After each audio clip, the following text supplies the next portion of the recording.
No, it's actually my fault. I was tending to things. I apologize. Things. Yes. Good morning.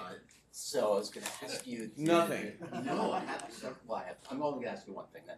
For everybody else. Did Rivers sustain an upper body injury Saturday night, and is he out long term? So it was an upper body injury. It will be some time for sure. It doesn't appear to be season ending. So, but it will be some time. But I think no one likes to see injuries in general. And I'm top of that list. And but I think if there's anybody equipped to handle adversity, it's River Craycraft. I don't know how many teams he's been on, but it's a lot. And he's worked his way to be a very, very good player in this league, and that confidence will sustain. He did some real good things on the game, and so when he's back, I expect him to be the best version, just like we saw. Mike, can you update us on Cam Smith? We saw the ice pack on his right hamstring, it appeared. You're no doctor? I can play one. No, it was actually his elbow. He's just trying to throw you off. It was different spot, something that was unfortunate. I imagine he'll be week to week, but he did the most with his opportunities in terms of he committed to things. He gave up plays that were learning lessons, and then made plays. There was some growth there. Handled some adversity, which is gigantic for a corner in this league, and so he's had some good development. Unfortunate, but week to week he'll be back. Did David Long come out okay with whatever he dealt with there? Was he going to be out anyway after that? Yeah, so that was more of typical game scenario. He was available to go back in. The window had closed though, for what we kind of had planned for opportunities, so we didn't send him back out there. Fire typing going on. Chill out, dude. I feel bad for your keyboard. Like you don't have to do that to the keys. They're yeah. Yeah. Can I finish the question? Oh yeah. So we're all distracted. That's my fault. Yeah. Rivers' injury obviously doesn't help the position that's been kind of banged up. Waddle's been out for a while. Are you confident that you're going to have 5 or 6 wide receivers for week 1 that you guys are going to be able to rely on? Yeah, there's I am there has been a little stress on the depth of the room, but there's also different caveats to that. Are we approaching Jalen Waddle the same way that we would in season? The answer is no. That there's things of that nature that come up a ton.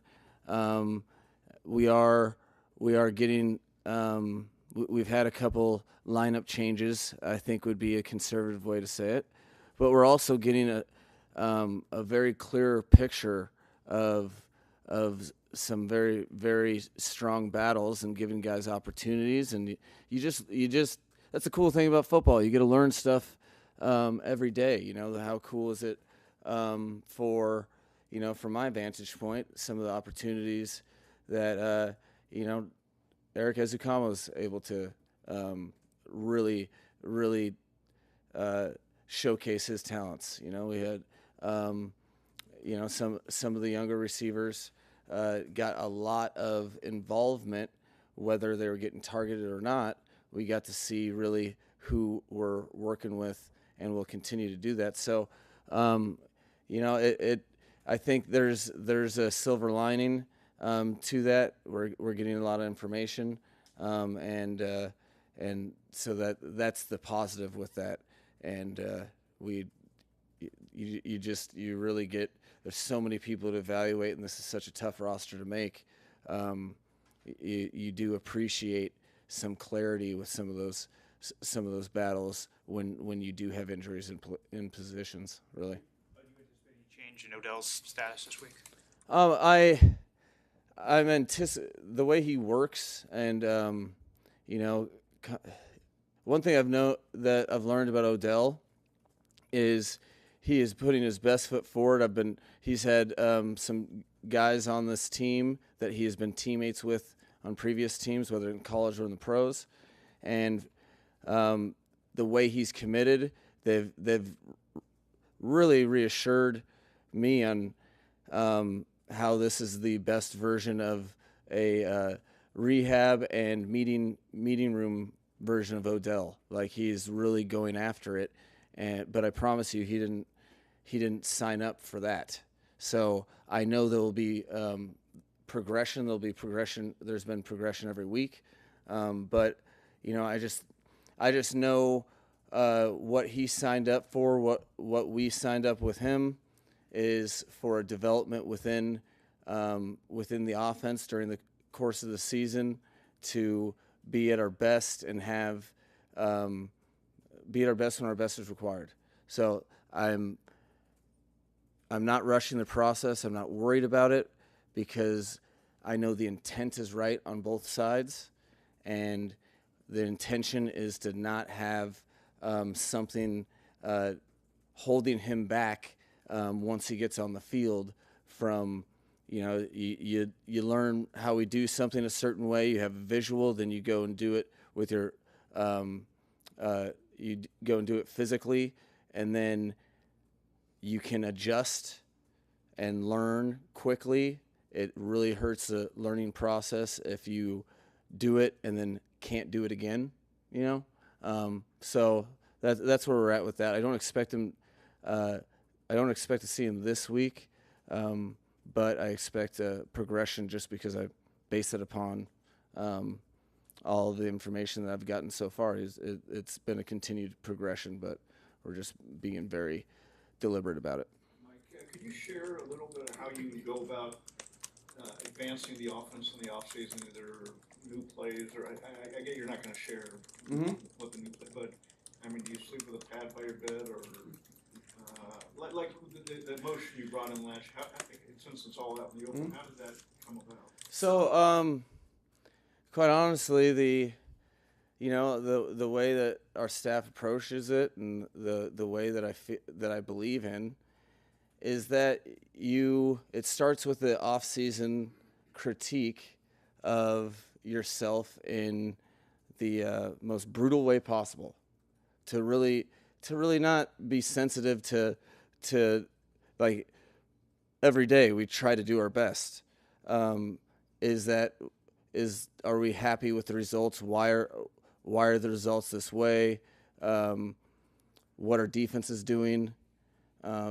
And then you kind of let your players set your vision, and just with intentionality, try to figure out how to solve defensive problems. So it's not chasing the new.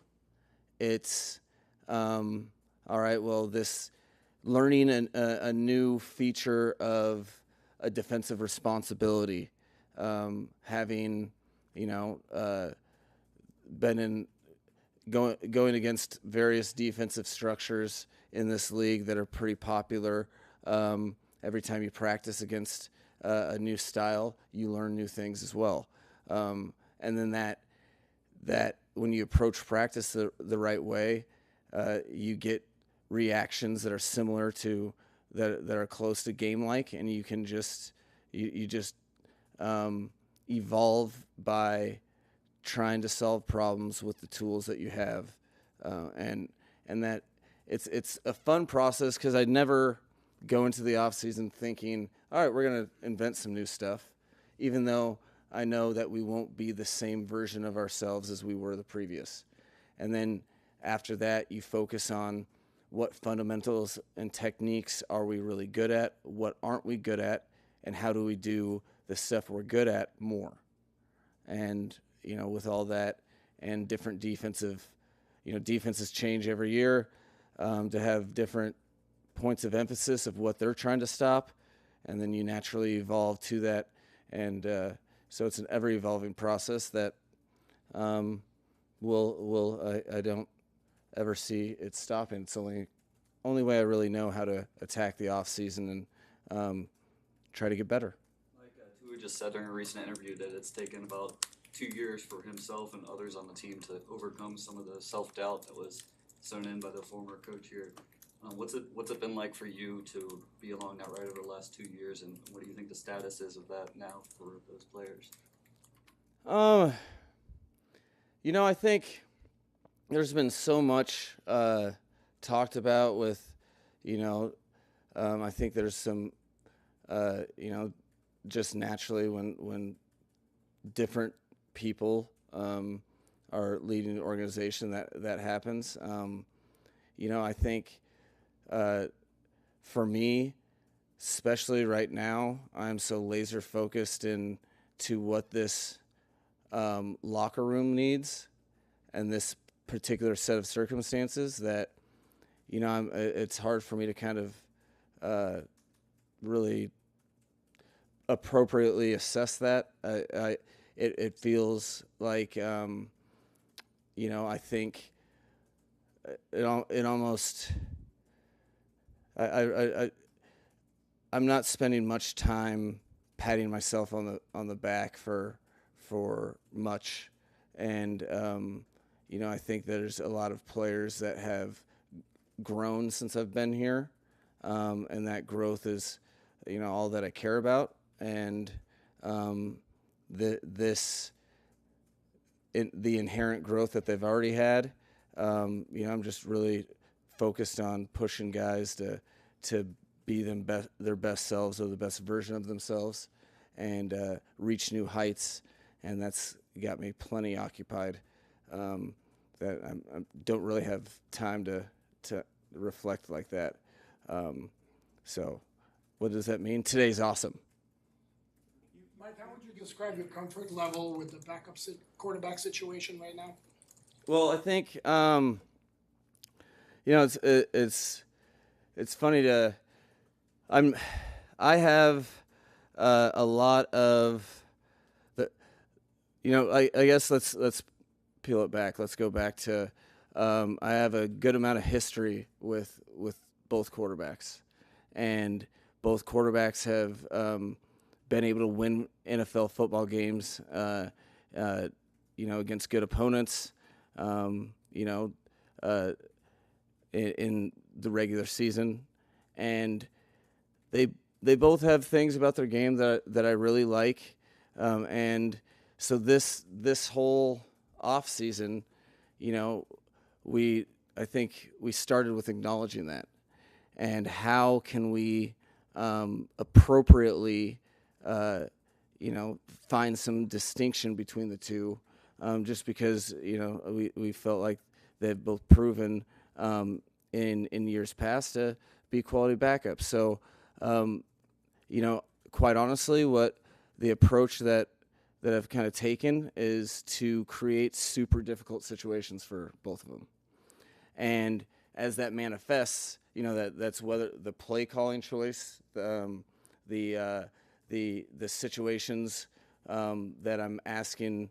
Maybe them to do certain things specifically to put them in difficult situations, because what are we really trying to evaluate? We're trying to evaluate who's best to serve handling a difficult situation. Inherent in being a backup quarterback is that you are in a difficult situation, whether that's in game or starting a game, and so we thought it was most appropriate to do that. And how that's presented itself in practice is I've gotten a ton of information, and there's so many different nuances that I'm trying to focus on a given day, and then carrying that message to the game. And it's a it's much broader than do we go down as an offense and score. It's quite literally handling difficult situations and then saying, hey, you have to go do this.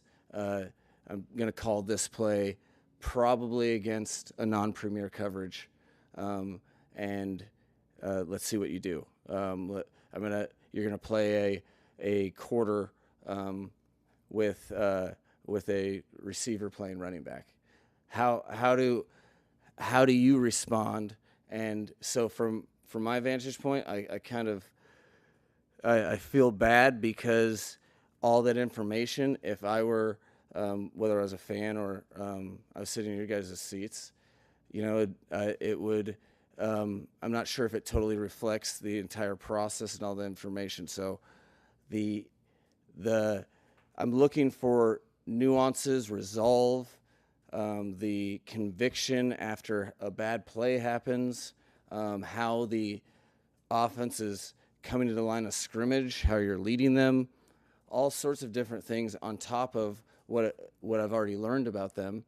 So how that's manifested in preseason games, I've tried to do the opposite of what I generally do, which is put players in advantageous situations, because I think that's collectively as a staff we kind of looked at it like we need to try something different to separate these guys, because their games are when they're comfortable, their games are going the same direction. We need to figure this out. We see that as a responsibility. So I've put them in a bunch of tough situations, and I will continue to do that this week and through the next preseason game, so we can have all the information possible to who best is suited to be the guy behind Tua. Mike, if we can get updates on two people, offensive players, Braylon Sanders and Chris Brooks. So Braylon Sanders looks to be week to week with a lower body injury, but it's week to week. And then who are we talking about? Chris Brooks is in the concussion protocol. How long does what does that look like? Timelines are irrelevant when it comes to concussions for me. I'm just worried about him feeling good as a person. We'll take the next steps. So I definitely don't do timelines for those. Should we expect to see Jordan Poyer back this week, and how have you seen him returning this time? So he's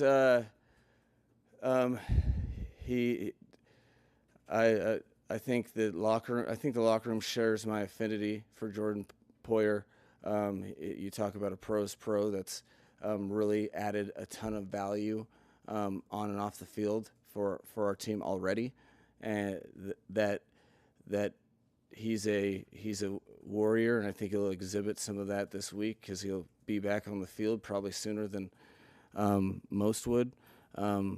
He'll get some action in both practices upcoming, and then we'll take it from there. I wanted to follow up on Al's question to you about the way your approach with players. Certainly, it's for a while, long time college NFL coaches were harp on the negative, kind of old school. You embrace the power of positivity. Why is that, and why do you think it's more effective? I think, me personally, it makes sense, given the current climate of what, the trials and tribulations of players in the modern era. I think there are countless number of reporting by people that wouldn't deserve the title of reporter necessarily, because of the advent of social media, and there's a lot of negative in the world, and a lot of people telling you when you do stuff wrong. For me, I think to raise someone's to really maximize someone, I think it's beneficial for someone to be showing them a vision of their greatest self, and I think, and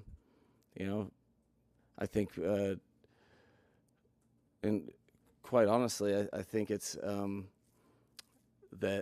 that's kind of it's something that I've drawn my life, and I know how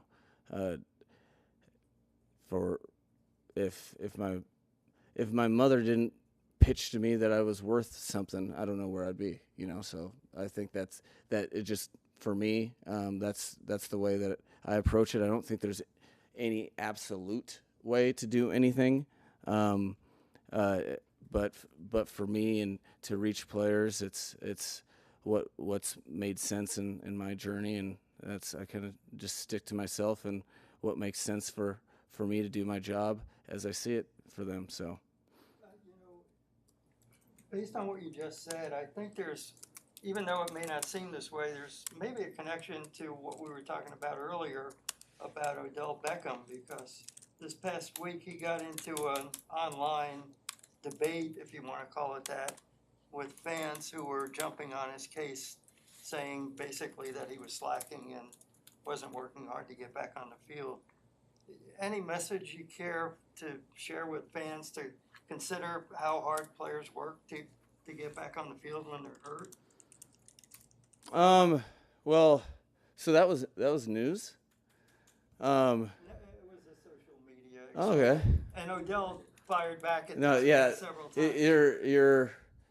It's good that you're schooling me up on the front end, because you picked up on the fact that I have no idea what's going on in social media. But one can assume, and I think it's more, people have their own stuff going on. So for me to overjudge and to pitch to people that they should behave a certain way, I kind of look at it like the law of large numbers, where if there's infinite access to share your thoughts, there are probably going to be some negative ones, and so assuming that they're negative ones, how do I best assist players on their journey? Because that is something that's not talked about a ton, but it has to be real, with so much, screen time devoted to social media and just the science behind negative versus positive feedback, which I'm a believer in science. I'm for science. You have any science resistors in here? No. I think it would be, I wouldn't be doing my job if I didn't take in the entire scope of the NFL player's reality. And I know when I got in the National Football League, the current nature was different, or I mean the nature of just voices and narratives, and so it's got to be challenging. If there's anything challenging, I try to bring it up and